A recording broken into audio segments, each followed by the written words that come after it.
Tomato sauce আমাদের সবসময় প্রয়োজন হয়। ম্যাক্সিমাম খাবারে আমরা টমেটো সস ব্যবহার করে থাকি। আর সেই টমেটো সসটা যদি বাজারের ভেজাল টমেটো সস কিনে না এনে আমরা অল্প উপকরণ দিয়ে অল্প সময়ে বাসায় তৈরি করে নিতে পারি, তাহলে কি প্রয়োজন আছে ভেজাল টমেটো সস কিনে খাওয়ার? আসসালামু আলাইকুম, কেমন আছেন সবাই?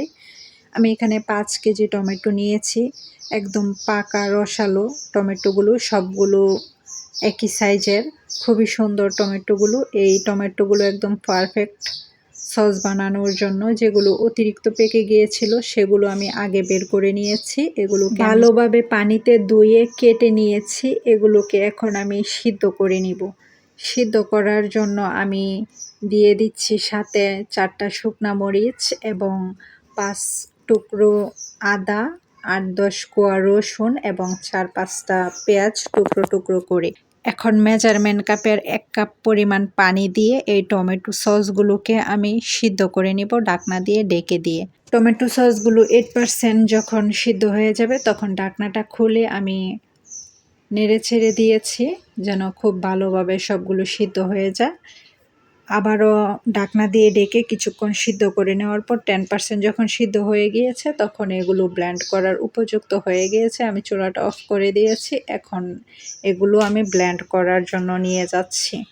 এগুলোকে সুন্দর করে ব্লেন্ড করতে হবে, ভিতরে যেন আস্ত কোনো কিছুই না থাকে। সেভাবে একদম সুন্দর করে আমি ব্লেন্ড করে নিচ্ছি। ব্লেন্ড করে নিয়ে আমি একটা ছাঁকনি দিয়ে ছেঁকে নিচ্ছি এবং নেড়ে ছেড়ে দিচ্ছি যেন অতি সহজে এই পিউরিটা পড়ে যায়। খুবই সুন্দর করে আমি ব্লেন্ড করে নিয়ে সুন্দর একটা স্মুথ পিউরি বের করে নিয়েছি। আপনারা দেখতেই পাচ্ছেন এই স্মুথ পিউরিটা অনেকটাই ঘন বের হয়েছে।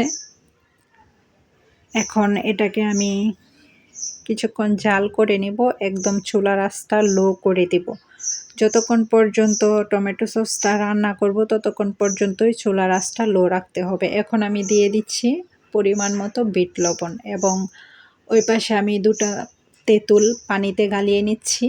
গালিয়ে নিয়ে এখানে আমি এই তেঁতুল পানিটা দিয়ে দিচ্ছি। তেঁতুল পানি দিলে টমেটো সসের টেস্টটা আরও অনেক বেশি ভালো হয়, তাই আমি টমেটো সসের ভিতরে একটু তেঁতুল পানি দিয়েছি এবং 2 চামচ ভিনিগারে 1 চামচ কর্নফ্লাওয়ার দিয়েছি।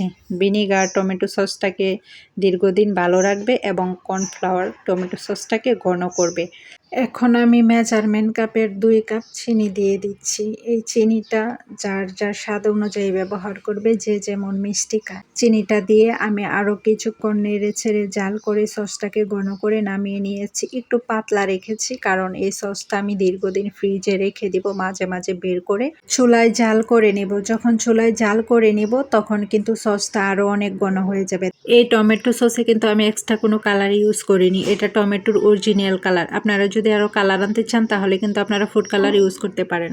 যে কোনো খাবারে অল্প উপকরণ ইউজ করলে সেই খাবারের আসল টেস্টটা পাওয়া যায়। অতিরিক্ত উপকরণ ইউজ করলে খাবারের আসল টেস্টটা নষ্ট হয়ে যায়। আপনারাও কিন্তু বাজারের ভেজাল টমেটো সস কিনে না এনে এভাবে অল্প উপকরণ দিয়ে অল্প সময়ে বাসায় টক ঝাল মিষ্টি মজাদার টমেটো সস তৈরি করে নিতে পারেন। আমার টমেটো সস রেসিপিটা আপনাদের কাছে কেমন লেগেছে কমেন্ট করে জানাবেন। ভালো লেগে থাকলে চ্যানেলটাকে সাবস্ক্রাইব করে দিবেন। সবাই ভালো থাকবেন। আল্লাহ হাফেজ। আসসালামু আলাইকুম।